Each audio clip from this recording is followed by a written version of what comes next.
بعض ماہر نفسیات ایک نمبر کے پھینکو ہوتے ہیں. ایک ماہر نفسیات سے کسی نے پوچھا کہ نکاح دنیا میں کب رائج ہوا؟ مذہب کے پاس تو اس کا جواب آسان ہے کہ سب سے پہلے تو لوگوں میں نکاح ہی تھا, بعد میں زنا آیا. جیسے جیسے دنیا میں عقل پرستی کا دور آیا ہے نا, عقل استعمال کرنا شروع کی ہے, پیغمبروں کی تعلیمات سے دور ہوئے تو زنا عام ہوا ہے. آپ جتنا ماضی میں جائیں گے آپ کو نکاح کا رواج اتنا نظر آئے گا. حالانکہ ترقی کم ہے, نالج کم ہے, تعلیم کم ہے, لیکن تہذیب آپ کو نظر آئے گی نکاح والی. تو ماہر نفسیات سے کسی نے پوچھا, انہوں نے کہا کہ 4000 سال پہلے نکاح کا رواج دنیا میں آیا ہے. پتہ نہیں کسی گورے کی کتاب میں پڑھ لیا ہوگا.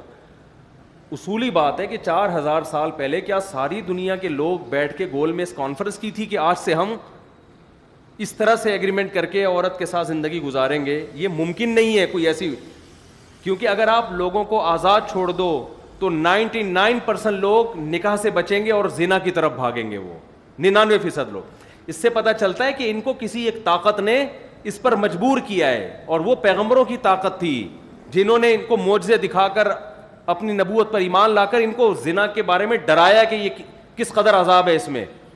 تو جتنا آپ ماضی کی طرف جائیں گے آپ کو مختلف قوموں میں نکاح کا رواج اتنا زیادہ نظر آئے گا, جتنا آپ مستقبل کی طرف جائیں گے یہ رواج آپ کو کم ہوتا ہوا نظر آئے گا. اس سے پتہ چلتا ہے کہ کوئی مینجمنٹ شروع میں تھی جنہوں نے, جس کے تحت یہ سارے کے سارے جمع تھے. اور قرآن یہی دعویٰ کرتا ہے کان الناس امۃ واحدہ, لوگ ایک مذہب پہ تھے. بعد میں دنیا میں بہت سارے مذاہب آئے ہیں, اور وہ ایک مذہب برحق مذہب تھا جس کو اسلام سے تعبیر کیا جاتا ہے, وہ پیغمبروں کی تعلیمات تھیں. تو انسان کے کو صحیح اور غلط کی تمیز پیغمبروں کے بغیر نہیں مل سکتی, ناممکن ہے. وہ نہا نہیں سکتا,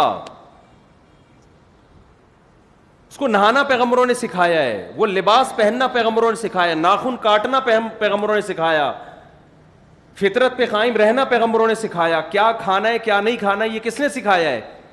یہ جب خود سیکھنا شروع کیا تو آپ دیکھو کتے بلی بھی کھانے شروع کر دیے اس نے, اور کتے بلی تک اکتفا کیا ہوا ہے قانون کی وجہ سے. اگر آپ قانون کی گرفت تھوڑی سی ڈھیلی رکھیں تو انسانوں کو بھی کھانا شروع کر دیں گے, اور کھایا جاتا ہے. اور عقل یہ کہتی ہے کہ انسان اگر انسان کو کھا لے تو اس میں کوئی حرج, بولو بھائی, نہیں ہے. کیونکہ جب آپ مری گئے تو قبر میں کیڑوں نے بھی کھا لینا ہے, تو بہتر نہیں ہے کسی وسیم بھائی کو کھلا دو آپ یہ.